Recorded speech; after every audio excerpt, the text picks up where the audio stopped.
Penataan arsip tidak bisa dipandang sebelah mata, atau hanya beranggapan arsip adalah benda yang hanya diberkas dan timbunan kertas belaka. Padahal, arsip merupakan sumber kekayaan yang layak dan perlu dijaga dengan baik dan benar sebab menyangkut dokumen negara.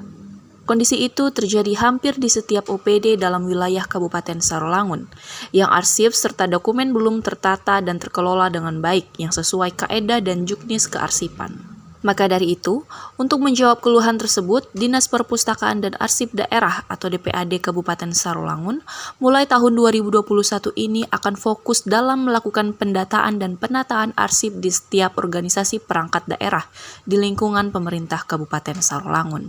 Hal itu dikatakan oleh Kepala DPAD Sarolangun, Ali Jamri, pada Jumat 26 Maret kemarin, bahwa penataan arsip ini memang harus dilakukan secara baik dan menjadikan arsip sebagai sumber informasi dan komunikasi, sumber sejarah yang harus dipertanggungjawabkan.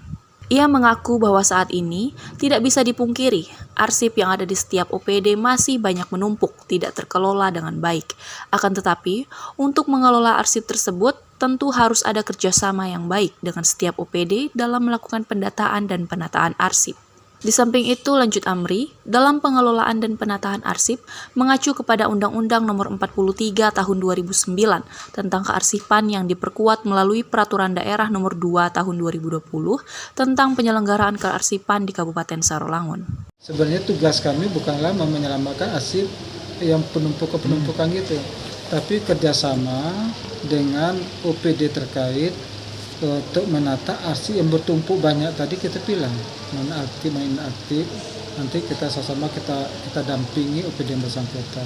Ke depan kami akan melakukan itu untuk penataan arsip.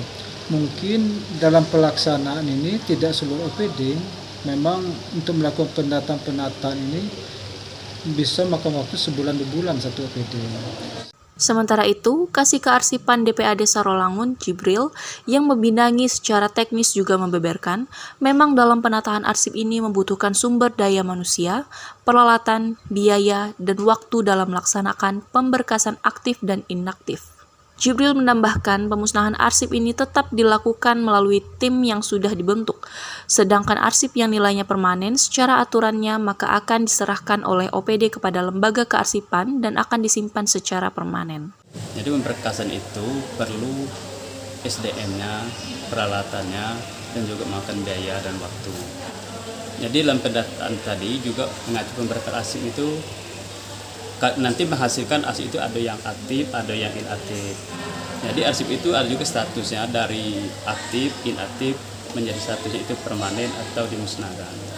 Kalau arsip itu yang dimusnahkan nanti akan dilakukan pemusnahan juga melalui tim akan dibentuk.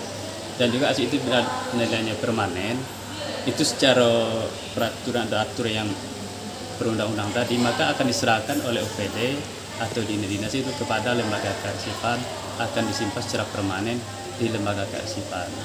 Abdul Hanan, Pena Jambi, melaporkan.